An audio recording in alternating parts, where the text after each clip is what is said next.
আজকের এই যুগে কোনো মাইয়া যদি অ্যাস্থেটিক ছবি না তুলে, সে মাইয়া তো মাইনছেরে বাচ্চান।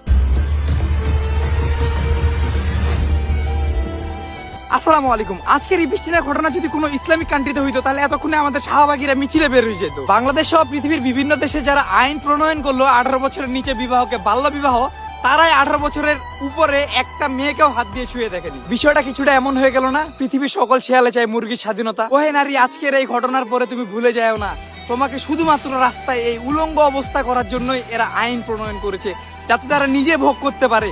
আজকের এই ঘটনার পরেও যদি তুমি তোমাদের লজ্জা শরম না হয়, তাহলে একদম আফসোসের সীমা থাকবে না। আর যারা বিবাহের ক্ষেত্রে বলেন আমার ছেলে তো প্রতিষ্ঠিত না, আমার মেয়ে তো অনেক ছোট আছে, আমি বলছি কি আঙ্কেল, একটু খোঁজ নিয়ে দেখেন, ক্লাস 6-এ আপনার মেয়ে নিজের শরীর বিলিয়ে দিয়েছে। যে মেয়েরা বলছেন ইসলাম তাদেরকে বন্দি করে রেখেছে, আমি বলছি কি আপনাদের রক্ষার্থে ইসলাম নিজের স্বার্থের বেশি চেষ্টা করে ফেলেছে। ওই মুসলিম নারী, তুমি কি ভুলে গেছো তোমাকে জন্ম হওয়ার সাথে সাথে এই মাটিতে পুঁতে দেওয়া হতো?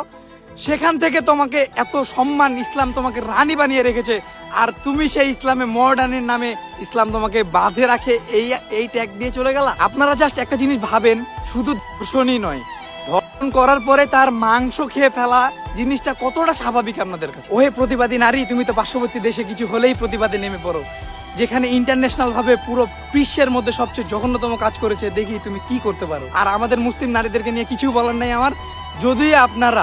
যদি আপনারা এই ঘটনা থেকে শিক্ষা নেন তো নিলেন, আর যদি না নেন তাহলে এটা আপনাদের ব্যক্তিগত বিষয়। তবে আমি এতটুকু বলবো, পরকাল বলতে একটা জিনিস আছে, ওয়েট ফর পরকাল।